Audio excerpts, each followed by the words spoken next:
Semangat pagi. Baik anak Bapak channel ya, pada pagi hari ini kita melanjutkan materi kita, yaitu materi keempat ya.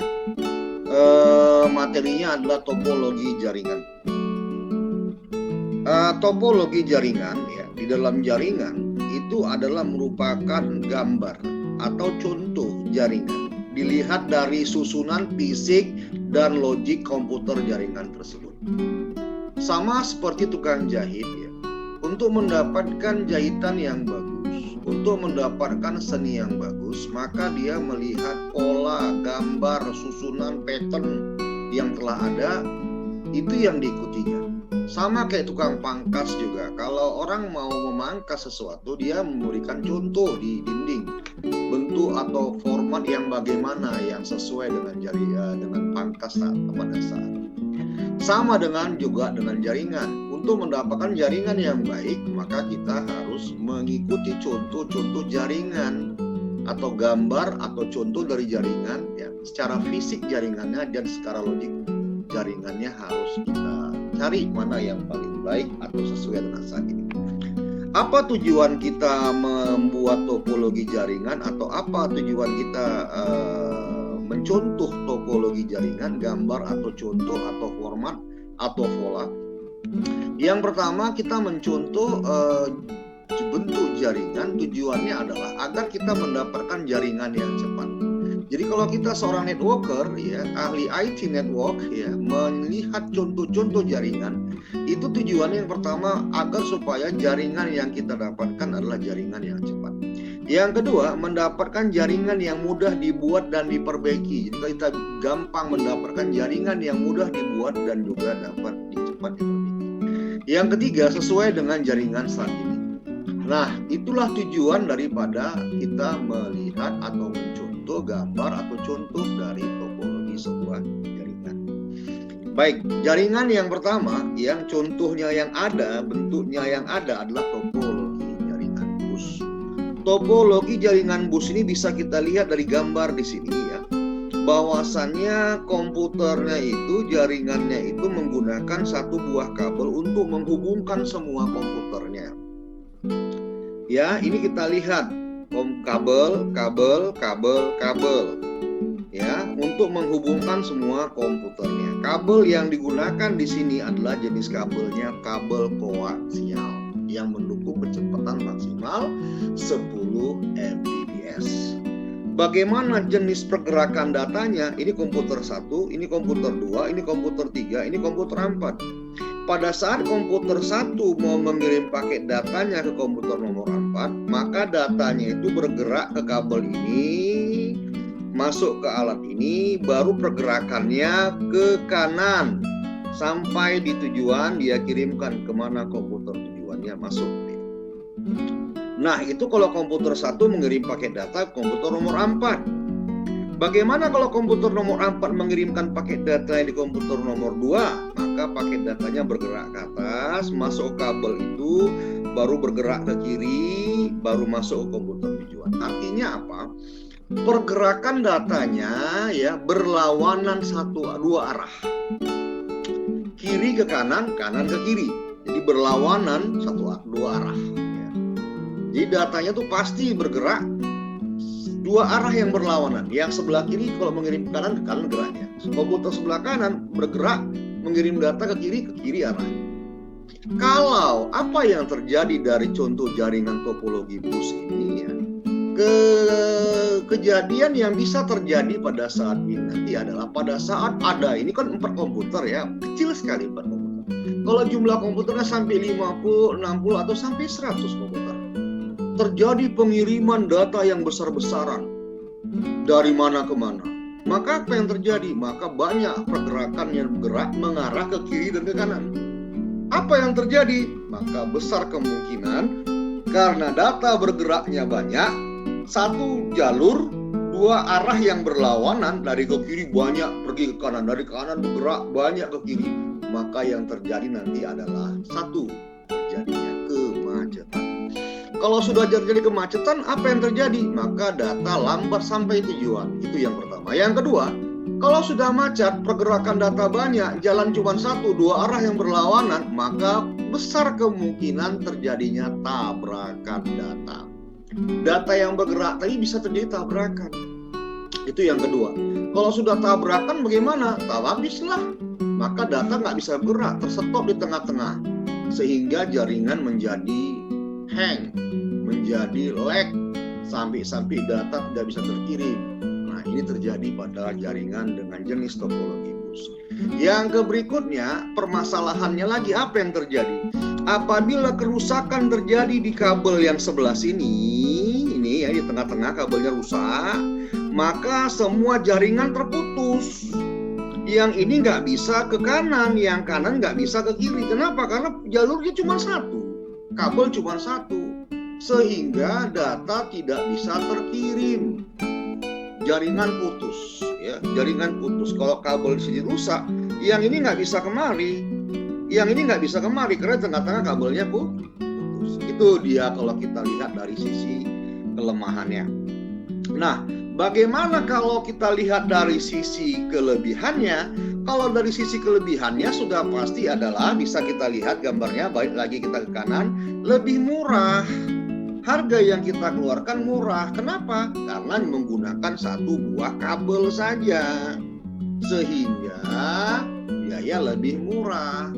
Nah, tapi kan kamu tahu kalau kita mau ke Brastagi, jalan cuma satu ke Brastagi. Apa yang terjadi? Samalah dengan topologi jaringan bus. Semua mobil dari Medan ke Brastagi menggunakan jalur yang sama. Kalau banyak pergerakan pada saat itu, maka terjadilah kemacetan, terjadilah tabrakan. Tapi murah, pemerintah cuma menggunakan satu jalur ke sana. Bagaimana caranya supaya tidak dia tabrakan? Maka kita buat jalan banyak ke Brastagi. Tapi kan dia mahal kan? Nah, nanti itu pilihan yang lain lagi. Mana yang mau kita cari? Kan itu kalau kita mau cepat, aman, dan terkendali, kita buat jalur yang banyak arah ke Brastagi. Sehingga lebih cepat dan lebih tidak kecil lah, termasuk kecil kemungkinan tabrakan datanya ya. Tapi ini harganya pasti murah karena jalurnya cuma satu ya.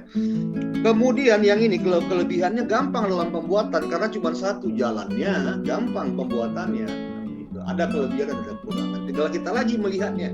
Apa jaringan yang kita mau ambil? Tadi kan contohnya, tadi kan tujuannya adalah satu, mendapatkan jaringan cepat. Yang kedua, mendapatkan jaringan yang mudah dalam pembuatan dan mudah dalam perbaikan. Yang ketiga adalah mendapatkan jaringan yang sesuai untuk saat ini. Yang kedua, topologi jaringan ring. Topologi jaringan ring itu adalah jaringannya masih menggunakan satu buah kabel. Coba perhatikan nih. Nah, ya kan? Jaringannya masih menggunakan satu buah kabel. Tetapi sudah dirubah jalurnya. Jalurnya dibuat dia searah jarum jam. Jadi komputer 1, komputer 2, komputer 3, komputer 4, komputer 5, komputer 6. Kalau komputer 1 mau ngirim ke komputer 5, maka pergerakan datanya masuk ke komputer kemari, jalan dari sini kemari.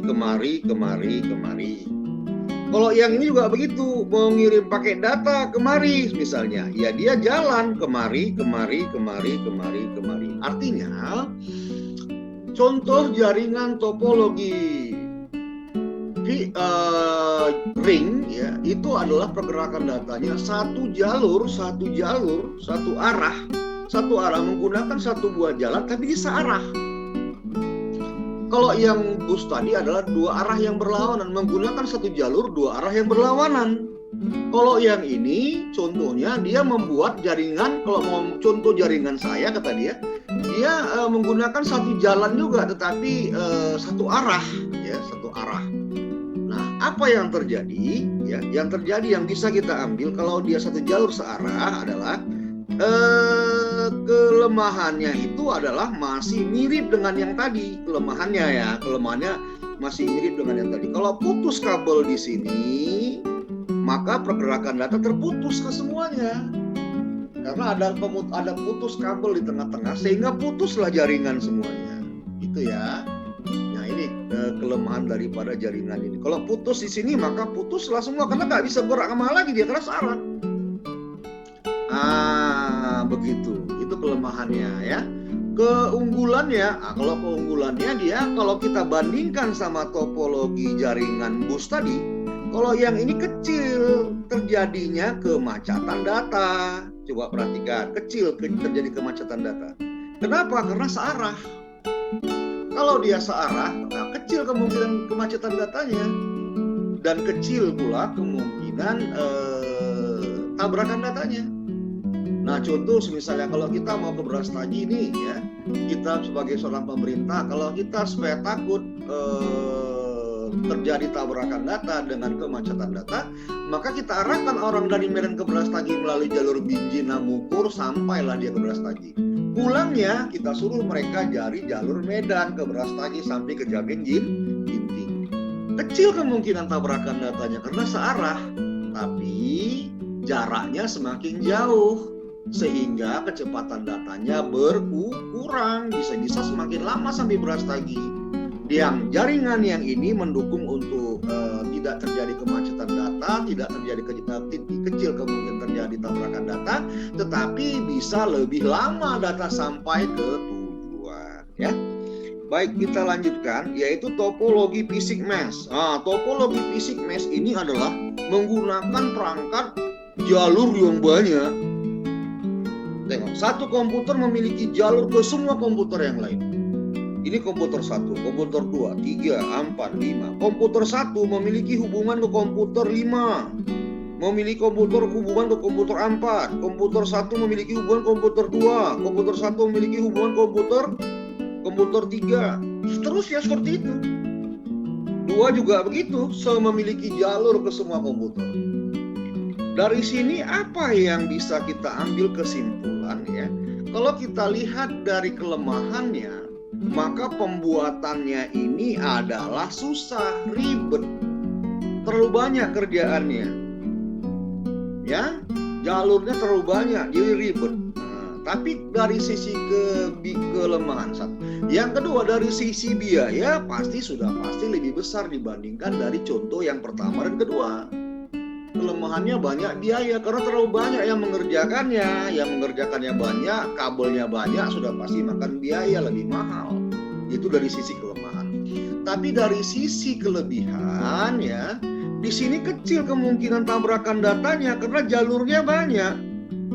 Semisalnya komputer 1 mau ngirim data ke komputer 4 di sini, dia bisa menggunakan jalur utama dia dari sini masuk kemari.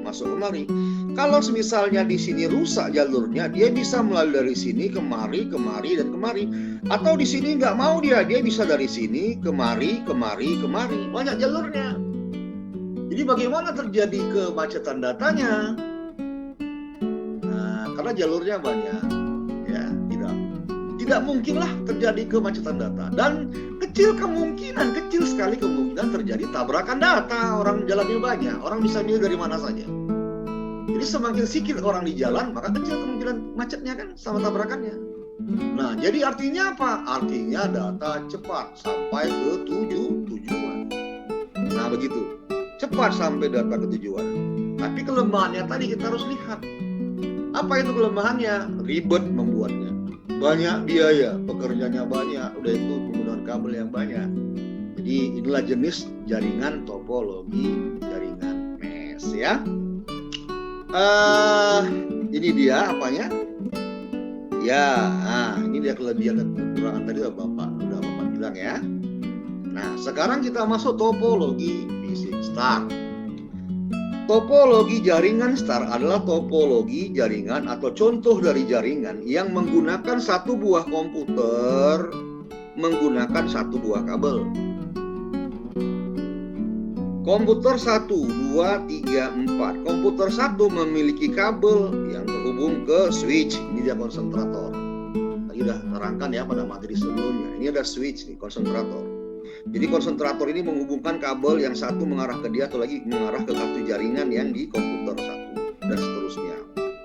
Nah, komputer 2 juga begitu, memiliki kabel yang terhubung satu buah saja. Nah, apa kelebihannya? Kalau komputer 1 mau ngirim ke 3, dia tinggal bergerak kemari ke media transmisi kabel ini, langsung dia kemari. Nah, dia Dia nggak banyak dia satu komputer memiliki satu jalan sendiri. Kalau tadi kan yang mesh, satu komputer memiliki jalan untuk komputer yang lain, ke semua komputer. Kalau ini enggak, dia cuma satu aja. Nah, begitu ya. Nah, apa yang bisa kita ambil dari sini? Maka yang pertama adalah yaitu kecil kemungkinan tabrakan data karena dia satu komputer punya kabel sendiri. Kemudian setelah itu apalagi keuntungannya kecil terjadi tabrakan data. Keuntungan yang kedua apa? Yang kedua adalah kecil kemungkinan terjadinya kemacetan data dan cepat dalam mengirim data karena dia pakai jalur sendiri. Ini keuntungannya. Nah, biaya pun tak mahal seperti topologi jaringan, contoh topologi jaringan mesh tadi, kabelnya sedikit dan nggak ribet. Nah, tapi dia punya kelemahan juga. Apa kelemahannya? Kalau putus satu kabel di sini, maka komputer yang satu ini yang tidak bisa berkomunikasi. Yang lain masih berkomunikasi. Kalau putus di sini, maka di komputer 3 tidak bisa berkomunikasi. Yang lain masih bisa berkomunikasi. Permasalahan yang paling utama kalau rusak yang ini, maka semua jaringan pasti akan rusak karena ini sentralnya switch ya atau konsentrator karena dia yang mengatur kemana-mana tujuan datanya. Ini dia kelebihan dan kekurangannya. Baik ya, kita lanjutkan kembali. Ini dia tree ya, atau dibilang orang adalah contoh jaringan hybrid atau tree.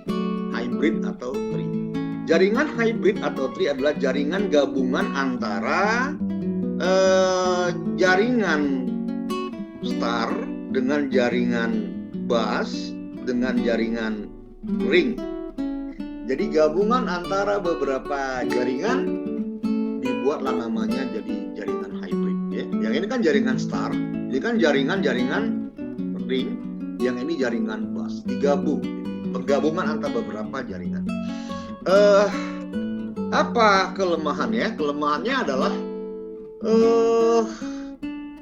tidak ada yang bisa kita ambil dari sini. Karena sesuatu yang baik digabung dengan yang jelek bisa berakibat fatal. Fatalnya itu adalah menjadi tidak baik. Ya. Yang tak baik digabung jadi baik, yang nggak baik digabung jadi baik, bisa terinfeksi. Infeksinya apa? Yang baik jadi tidak baik. Yang cepat jadi tidak cepat. Karena kalau kita lihat di sini, jaringannya cepat di sini, tapi lambat di sini, maka kan lambat dia kemari. Misalnya ini mau ngirim ke mari, di sini cepat, langsung ngirim dia. Tapi di sini lambat, maka datanya jadi lambat. Karena nggak bisa dia ya. Hukumnya itu kalau yang cepat memang harus digabung dengan cepat. Yang baik digabung dengan yang baik. Tapi kalau yang baik digabung dengan yang rusak, efeknya nanti bisa menjadi rusak. Baik, itulah dia topologi fisik yang telah kita bahas ya. Dari jenis topologi fisik yang tadi kita pelajari, maka terkaitlah ke topologi fisik jaringan star. Karena topologi fisik jaringan star adalah topologi fisik yang paling contohnya yang paling baik dalam yang kita pilih kalau kita ingin membuat komputer jaringan lokal ya.